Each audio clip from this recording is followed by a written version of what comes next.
Hey friends, welcome back to the Daily Dose. Thanks for being here. Appreciate your time. We're coming at you with day number 198 today. We are going to be finishing up Ezekiel here pretty soon. We're in Ezekiel 40 through 44 today, and we also have Psalm 43 on the plate. By the way, in case you're new here, we are doing a reading plan that guides us through reading the entire Bible over the course of a year. Right? We're on day number 198 of that Bible reading plan. If you need a copy of that Bible reading plan, you can find it down below. There is a link in the description. If you click on that link, it will automatically download a PDF copy of the Bible reading plan, to your smartphone, your tablet, your laptop, your PC, whatever device you're on. It should automatically download. You can click on that file once it downloads, and then you can follow along with us and see exactly where we're at. So, without further ado, the section today in these chapters is about the temple area being restored. Okay? Beginning of chapter 40, it says, "In the 25th year of our exile, at the beginning of the year, in the 10th month, and in the 14th year after the fall of the city, on that very day the hand of the Lord was on me, and he took me there. In visions of God, he took me to the land of Israel and set me on a very high mountain, on whose south side were some buildings that looked like a city.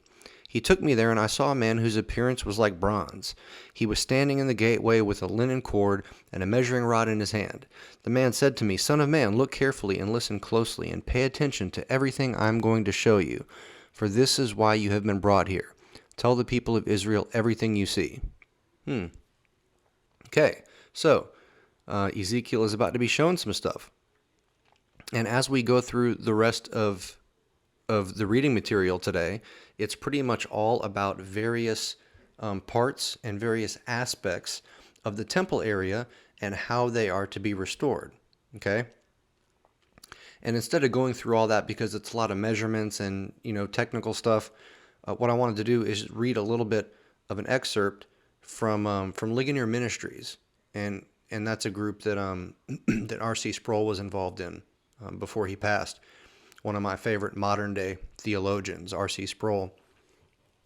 But here's some comments that that his group had to make about this. "Let us take a moment to put ourselves in the shoes of the exiles to whom Ezekiel first addressed his prophecy." Okay? "These people knew their ancestral history, how God saved them from Egypt and dwelt with them in a beautiful tabernacle. Moreover, they remembered the glorious temple in Jerusalem, a structure so impressive and important that the Bible devotes 18 chapters just to its layout, construction, and dedication, and to the appointing of its workers." Okay? That's pretty serious, right? There is a whole lot of information included in the Bible, in 2 Samuel, in 1 Kings, and in 1 and 2 Chronicles too. A whole lot of information about the temple and how it was to be built, and all of the different things that were involved with it, including the construction methods, the artists that were involved, the dedication of the temple, and then the workers, how the workers were appointed, what the responsibilities were. A lot of paper surface area was devoted, right, to the temple. This temple was built at the height of Israel's prosperity and power under King Solomon, right? So remember, David was the one that wanted to build the temple and sort of planned it, and Solomon was the one that ended up actually undergoing the construction process.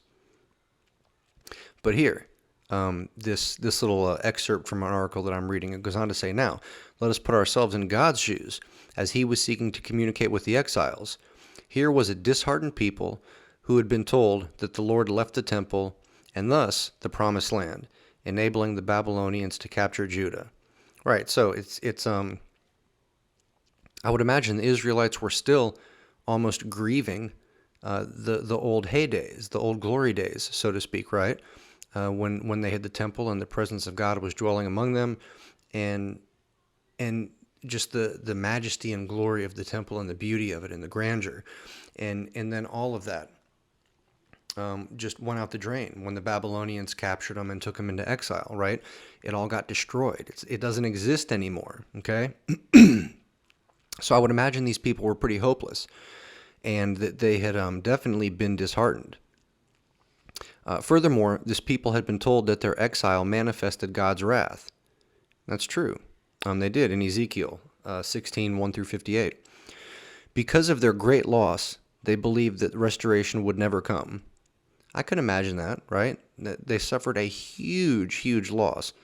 And when you suffer a huge loss, it's often easy to become discouraged and to not believe that any kind of restoration is ever going to happen. Possibly that their suffering meant that the Lord's promises were hollow, right?